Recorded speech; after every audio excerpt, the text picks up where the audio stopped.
우리 재직 헌신 예배로 주일 예배 드리는데요.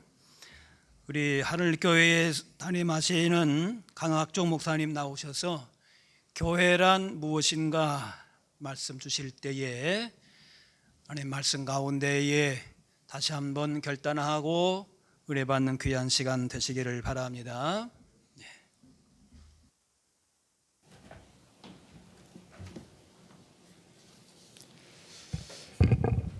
교회가 뭐 하는 곳일까요? 사람들이 교회에서 기대하는 게 주로 심리적인 안정, 막연한 주술적인 효과 이런 거래요. 교회 다니면 마음이 편해지지 않겠느냐, 교회 다니면 좀 좋은 일 생기지 않겠느냐. 그런데 성경에 그런 말이 있나요? 성경엔 그런 말이 없잖아요. 그건 사람들이 막 이제 혼자 기대하는 거죠. 결론부터 말씀드리면요, 교회는 세상이 주는 것보다 더 좋은 걸 주는 곳이 아닙니다.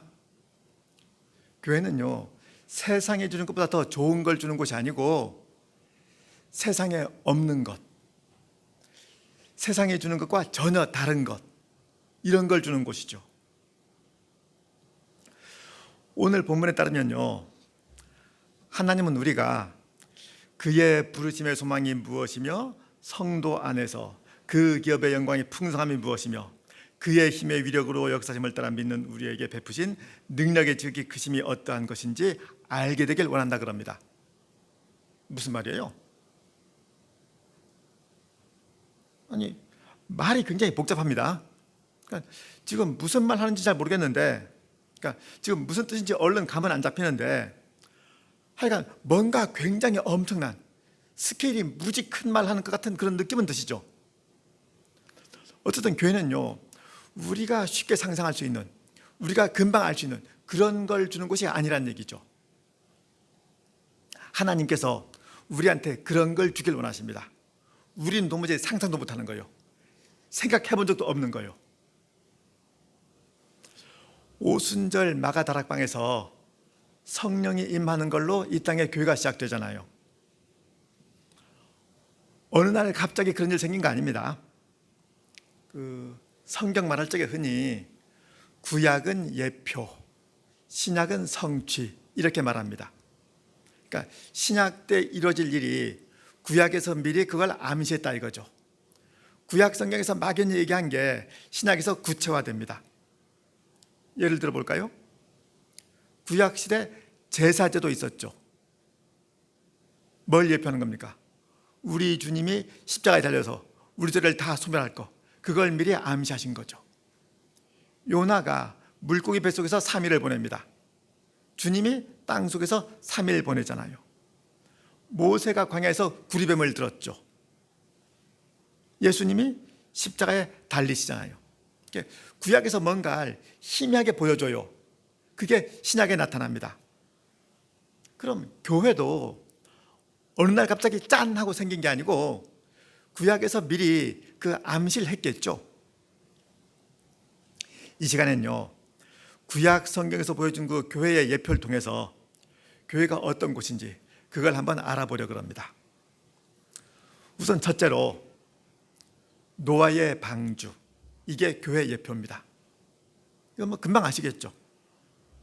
방주가 뭐 하는 곳이에요? 간단하잖아요. 그 안에 들어가면 살고 안에 안 들어가면 죽는 거죠. 홍수 때 죽고 사는 기준이 방주였습니다. 교회가 그렇잖아요. 교회 안에 있으면 살고 교회 밖에 있으면 죽습니다. 예수 믿으면 살고 예수 안 믿으면 죽습니다. 영생 영벌 기준이 교회죠.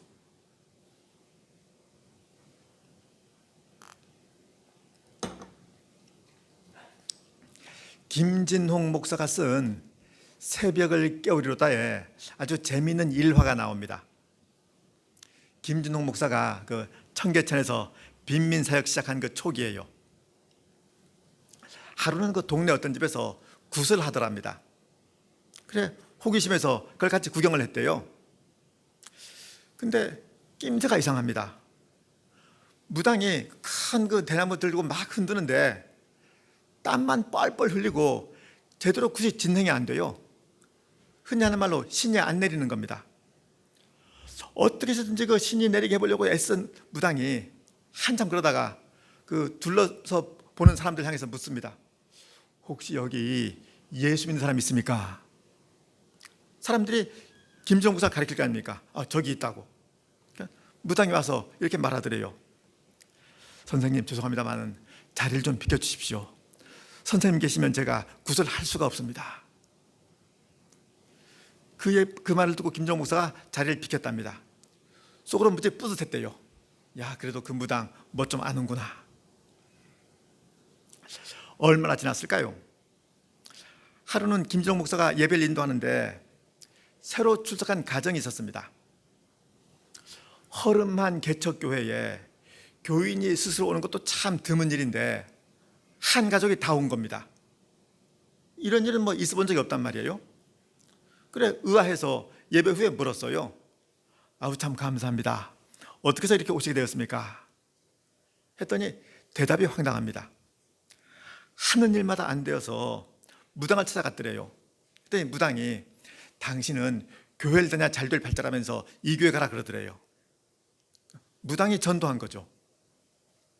참 그 희한하잖아요. 야, 그 참 별일 다 있다. 내가 뭐 무당을 신방전도로 둔 것도 아니고 언제 한번 찾아가서 고맙다는 인사를 해야 되는 거 아닌가 했는데 마침 며칠 후에 우연히 만났답니다. 당연히 고맙다 말을 했겠죠. 아유 얼마 전에 한 가족을 다 보내주셨던데 참 고맙습니다. 했더니 무당이 그러더래요. 아이 뭘요, 같은 업종인데 돕고 살아야죠.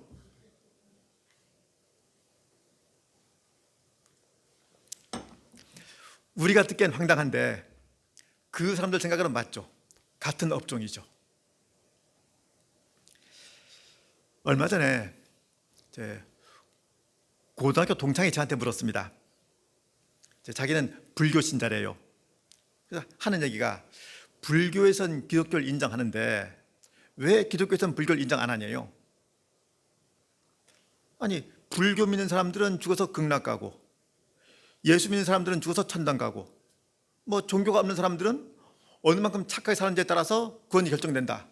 그럼 공평하잖아요. 그럼 알기 쉬운데 다른 데는 구원이 없고 오직 예수 믿어야만 구원이 있다. 이러니까 우리가 좀 옹색하고 편협한 것 같습니다. 좀 독선적인 것 같아요. 좀 포용력이 없어 보이죠.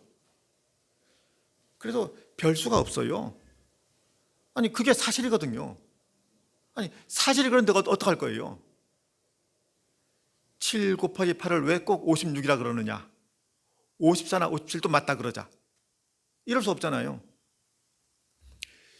왜 그런 거 아니? 이 쌍을 만드신 분이 하나님이잖아요.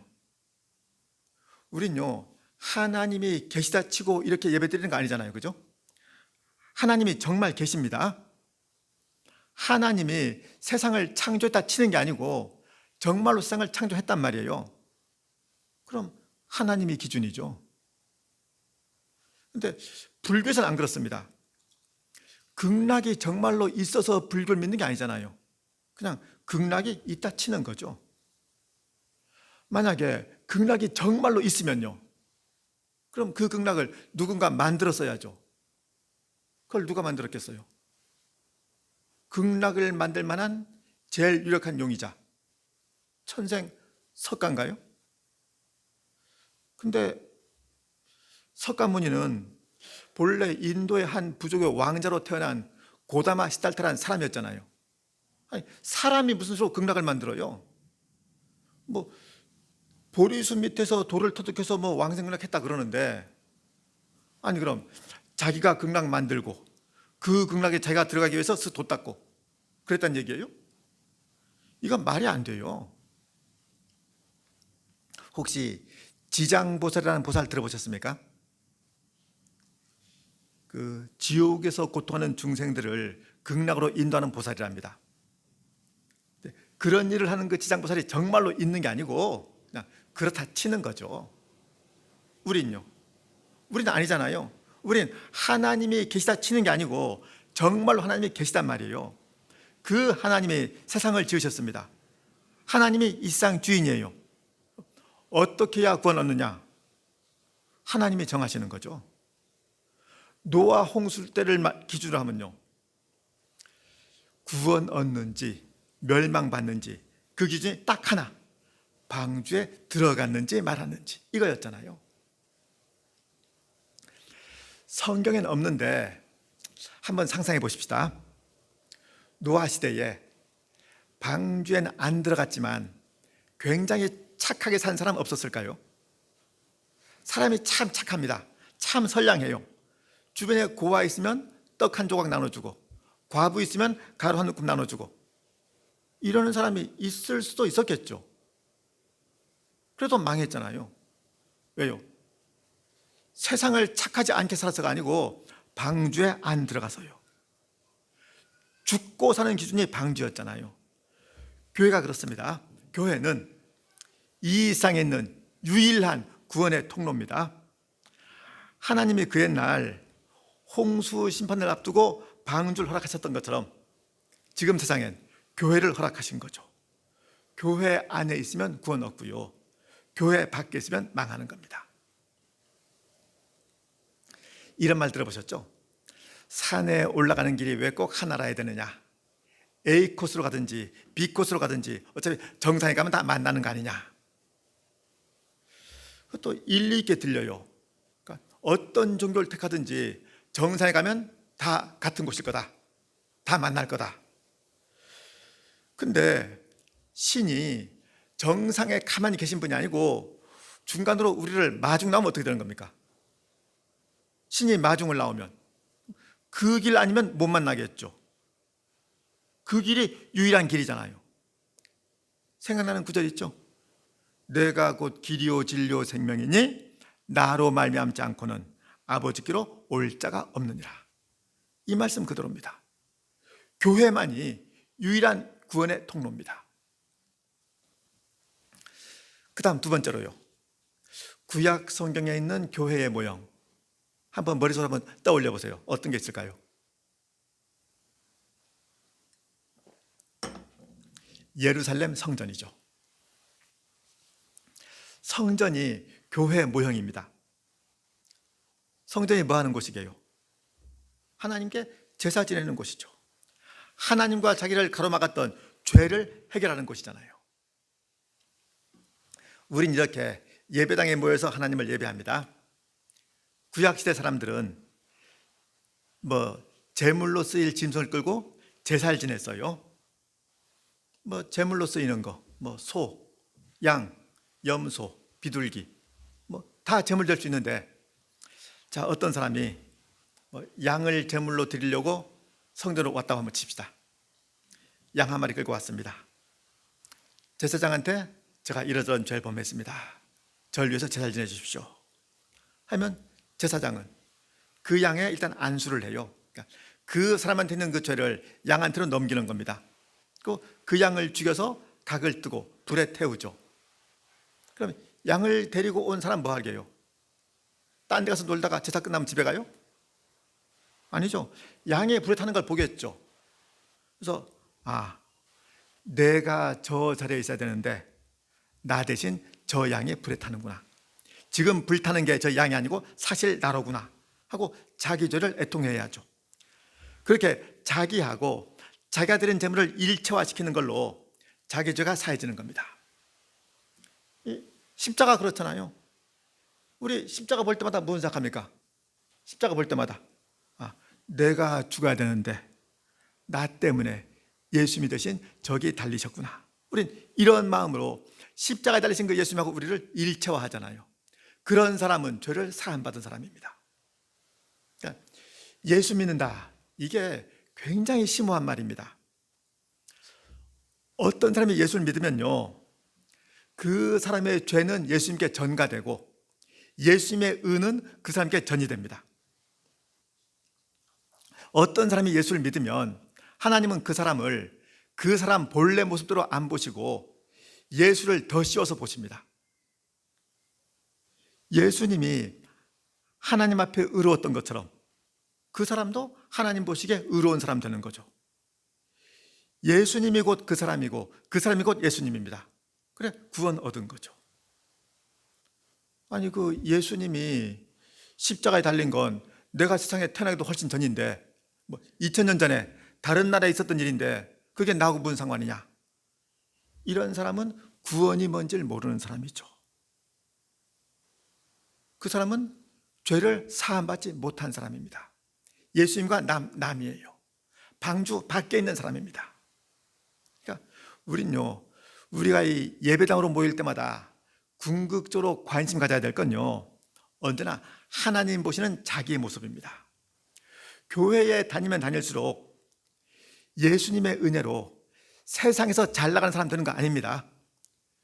교회에 다녀서 하나님의 도우심으로 세상에서 출세하는 게 아니고요, 교회 다닐수록 하나님께 인정받는 겁니다. 교회 다닐수록 하나님께 인정받는 모습으로 자기가 훈련되어야죠. 부교역자 시절 얘기인데요, 제가 중고등부를 지도했습니다. 근데 중고등 학생 중에 시험 때가 되면은 교회 와서 공부하는 애들이 있었습니다. 제가 그때는 30대 중반, 30대 후반 그 정도였잖아요. 애들 이렇게 보고 그때만 해도 대충 알았어요. 그래서 애들 공부하는 거 보다가 설명 가르쳐 주기도 했어요. 영어 문장 해석도 해주고 수학 문제도 풀어주고. 제가 그렇게 하는 걸 몇몇 교인이 알았습니다. 그리고 저한테 부쩍 관심을 보여요. 그전엔 저한테 관심 없었거든요. 근데 갑자기 관심을 보입니다. 교회에 아주 실력 있는 전도사가 왔대요. 아니, 전도사는 예수를 설명하는 사람이지 영어나 수학 가르치는 사람이 아니잖아요. 아니, 영어 문장 해석하고 수학 문제 푸는 게 전도사 실력하고 무슨 상관이 있는 거죠? 아니, 제가 아이들한테 성경을 어떻게 풀어 가르치는지는 아무도 관심 안 갖다가 왜 영어나 수학에 관심이 있는 거예요? 이건, 아니, 절 찾아와 갖고 자기의 신앙을 잘 지도해달라고 부탁한 사람은 아무도 없었는데 갑자기 찾아와요. 자기 애가 수학이 약하답니다. 영어 기초가 없대요. 아니, 그런 말을 왜 저한테 하는 거예요?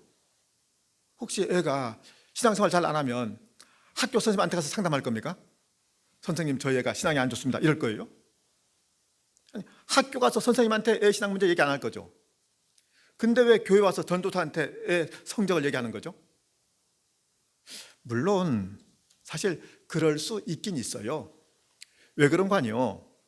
신앙이라는 게 종교 행위에 속한 문제가 아니고 우리 삶의 모든 것에 걸친 문제잖아요. 그러니까 예수 믿는 학생이면 당연히 공부에 성실해야죠. 그러니까 그런 차원에서 말할 수 있습니다.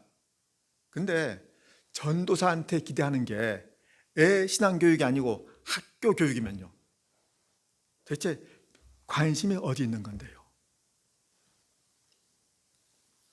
자, 애가 신앙생활 안 한다는 걱정을 학교 선생님께 늘어놓지 않습니다, 분명히. 그죠?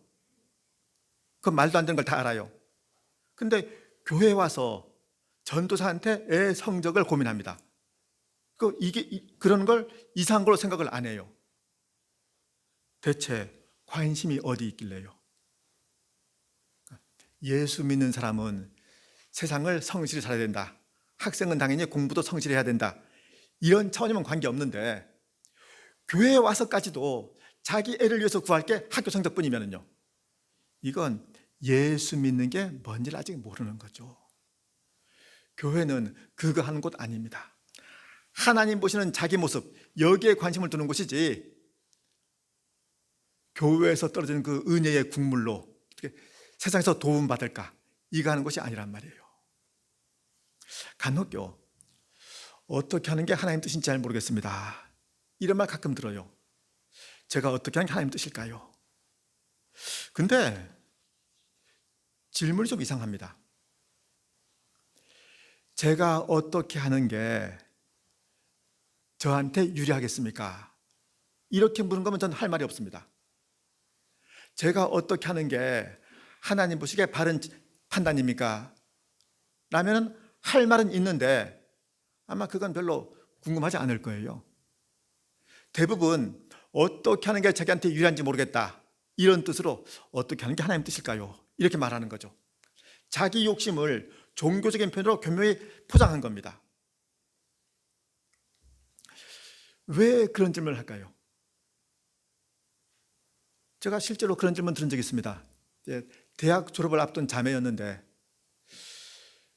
졸업해서 취직을 해야 될지, 대학원 가야 될지, 편입해서 더 공부를 해야 될지, 어떻게 하는 게 하나님 뜻인지 모르겠대요. 실제로 하나님이 자기를 향해서 갖고 계신 뜻이 궁금한 게 아니고 어떻게 하는 게 자기 인생에 유리할지, 그걸 궁금해 여기는 거죠.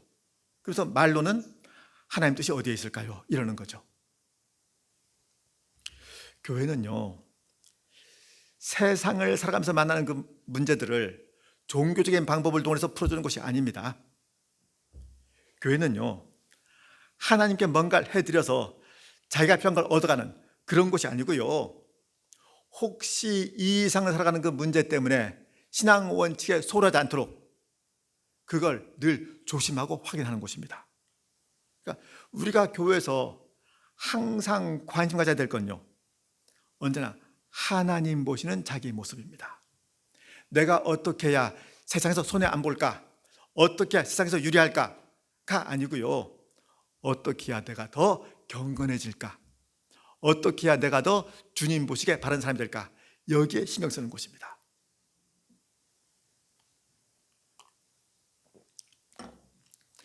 그 다음 세 번째로요, 또 뭐 있을까요? 구약 성경에 있는 것 중에 교회의 모형, 이게 좀 어렵습니다. 세 번째는 이스라엘 출애굽했을 때 광야 생활이요, 이게 교회의 모형입니다. 좀 생뚱맞죠? 광야 생활이 교회다, 좀 이상할 텐데 찾아보십시다. 사도행전 7장입니다.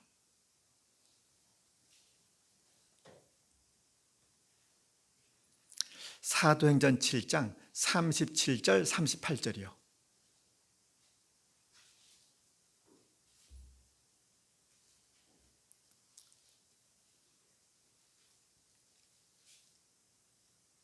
사도행전 7장 37절 38절 제가 읽습니다. 이스라엘 자손에 대하여 하나님이 너희 형제 가운데서 나와 같은 선지자를 세우리라 하던 자가 곧 이 모세라. 시내산에서 말하던 그 천사와 우리 조상들과 함께 광야 교회에 있었고 또 살아있는 말씀을 받아 우리에게 주던 자가 이 사람이라. 이게 광야 교회란 말 나오죠. 자, 이스라엘이 애굽에서 노예로 있다가 홍해를 건넜잖아요. 이제 가나안 갈 겁니다. 그런데 홍해 건넜더니 곧 가나안이더라가 아니지 않습니까? 그죠? 중간에 광야를 지나야죠. 그 광야를 걸으면 걸을수록 가나안이 가까워질 겁니다. 그 광야가 곧 교회라는 겁니다. 예수 믿으면 구원 얻습니다. 그런데 구원 얻었다 그래서 바로 천국 가는 거 아니지 않습니까? 천국 갈 때까지 이상을 살아야죠. 구원 얻은 다음에 천국 갈 때까지요, 신앙을 연습하는 것이요, 신앙을 훈련하는 것이요, 그것이 바로 교회입니다. 교회에서는요, 누구나 다 자기를 죄인이라 그래요. 근데 이게 사실 좀 문제가 있습니다. 우리가 아직 죄인이면 예수님 왜 죽으셨게요? 예수님이 우리 죄 때문에 돌아가셨습니다. 맞죠? 예수님이 우리의 죄를 다 해결했어요. 맞죠? 우리한테는 죄 없습니다. 맞죠? 근데 왜 죄인이죠? 우리가 아직도 죄인이면 예수님 왜 죽으신 거게요? 우리 죄인 아니에요. 의인입니다. 근데 좀 어색하죠. 의인이라 그러면. 죄인은 익숙한데. 왜 그런 거 아니에요? 신분은 의인인데 수준은 죄인이거든요. 신분은 의인입니다. 우리는 전부 다 의의 자녀예요. 더 이상 죄인이 아닙니다. 근데 신분은 의인인데 수준은 예수 믿는다 그래서 의롭게 되었다 그러는데 실제로 살아가다 보면 딱히 달라진 거 없잖아요. 그러니까 의인이라는 그 신분은 실감이 안 나요. 죄인된 수준은 늘 실감 나죠. 우리 의인답게 말해본 적도 없고, 의인답게 처신해 본 적도 없고, 의인답게 생각해 본 적도 없습니다. 늘 죄인으로 말하고, 죄인으로 행동하고, 죄인으로 처신하죠. 그래서 의인 그러면 좀 어색하고 죄인이 익숙합니다. 그럼 교회는요, 신분과 수준의 격차, 이걸 꾸준히 줄이는 곳이죠. 교회에 다니면 다닐수록 이 격차가 줄어들어야 됩니다. 우리 실제 수준이 실제 신분에 가까워져야죠. 이스라엘의 그 출애굽 한번 생각해 보세요. 그들이 애굽에서 노예로 있으면서도 계명을 잘 지켜서 홍해 건넌 게 아니지 않습니까? 홍해 건널 적에 아직 계명도 없었죠. 일단 홍해부터 건넜습니다. 신분부터 바뀌었어요. 신분 바뀌고 그 다음에 계명을 받았지 않습니까? 무슨 뜻이게요? 너흰 이제 구원 얻었다. 천국 백성이다. 그러니 이 정도 수준은 돼야 된다. 이게 계명이거든요. 하나님 뜻을 흡족히 만족시켜 드려서 홍해를 건넜으면은 굳이 따로 계명 받을 게 없지 않습니까? 할 일 다 했으니까 그냥 가나안 가면 됩니다. 근데 그게 아니고 홍해 건너고 먼저 시내산 들러서 계명부터 받습니다. 하나님이 이스라엘한테 계명을 주셨다. 이스라엘은 계명이 필요했다. 이스라엘이 하나님 자녀가 되긴 했지만은 아직 하나님 자녀라고 불릴 만한 수준은 사실 아니었다. 이거지 않습니까? 우리가 그런 사람들이거든요. 우리가 물론 죄는 사함 받았습니다. 그래서 다 의롭고 거룩하고 다 그렇습니까? 그냥 하나님의 은혜로 구원부터 받았죠. 자격이 있어서 구원받은 게 아니고 일단 구원부터 받았습니다. 이제부터 거룩해져야죠. 그 일보다 더 중요한 다른 일이 없습니다. 그러니까 교회 밖에 있다가 교회 안에 들어왔다. 엄청난 사건이죠. 불신자가 신자가 되었다. 이보다 더 큰 사건이 없습니다. 근데 불신자가 신자로 바뀌었다 그래서 한꺼번에 그 거룩이 완성되지 않지 않습니까? 이제부터 그 거룩을 완성시켜 나아가야죠. 마치 이스라엘이 광야길을 걸으면 걸을수록 점점 더 가나안이 가까워졌던 것처럼요. 우리도요. 교회에 다니면 다닐수록 점점 더 경건해져야죠. 점점 더 주님과 함께 변모되어야죠. 그 일하는 곳이 교회입니다. 그러니까 이러면 돼요. 자, 우리가 언제일지 모르겠는데 뭐 살다가 언젠간 주님 만나겠죠. 그럼 바로 지금요. 오늘 2023년 1월 15일 9시 20분 지금 이 시간이 우린요 자기 남은 생애 중에서 주님을 가장 덜 닮은 때이고요. 지금이 주님 만나 뵐 때 가장 주님을 많이 닮은 모습으로 그렇게 주님을 배워야죠. 한 번 더 정리해 드리는 걸로 말씀을 맺습니다. 노아 시대 방주가 교회 모형입니다. 교회는 장차 멸망할 이 세상에서 유일하게 구원을 선포하는 곳입니다. 교회 안에만 구원이 있어요. 예루살렘 성전이 교회입니다. 교회는 왜곡된 하나님과 우리의 관계를 정상화시키는 곳입니다. 우리의 관심은 늘 하나님이 나를 어떻게 보시나 여기에 관심이 있어야죠. 세 번째, 출애굽 당시의 광야, 이게 교회입니다. 교회는 완성된 사람들이 모인 곳이 아닙니다. 일단 모여서 아직 거룩하지 못한 사람들이 일단 모여서 지지고 볶고 싸우고 불평하면서 조금씩 다듬어지고 조금씩 거룩해지는 곳입니다. 그런 일을 위해서 주님께서 이 땅에 교회를 세우셨습니다. 주님께서 이 땅에 교회를 세우신 바로 그 목적에 맞게 각자의 신앙을 쌓아 나가야 됩니다. 기도하시겠습니다. 영광과 찬양을 세세 무궁토록 받기에 합당하신 아버지 하나님, 그 크신 은혜와 사랑에 깊은 감사를 드립니다. 특별히 이 시간 이 땅에 교회를 허락하셨음에 인하여 더욱 감사를 드립니다.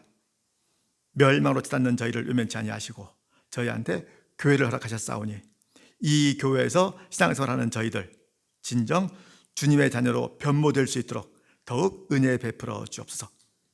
주님의 이름으로 모일 때마다 정녕 주님 이름에 어울리는 모습이 저희한테 조금씩 만들어지게 하옵시고 하나님 친히 저희한테 베푸신 이 큰 복 연고로 오직 하나님 한 분만 기뻐할 수 있게 하여 주옵소서. 다른 사람들 그 이목에 신경 쓰는 어리석음 결단코 다시 반복하지 않게 하여 주옵소서.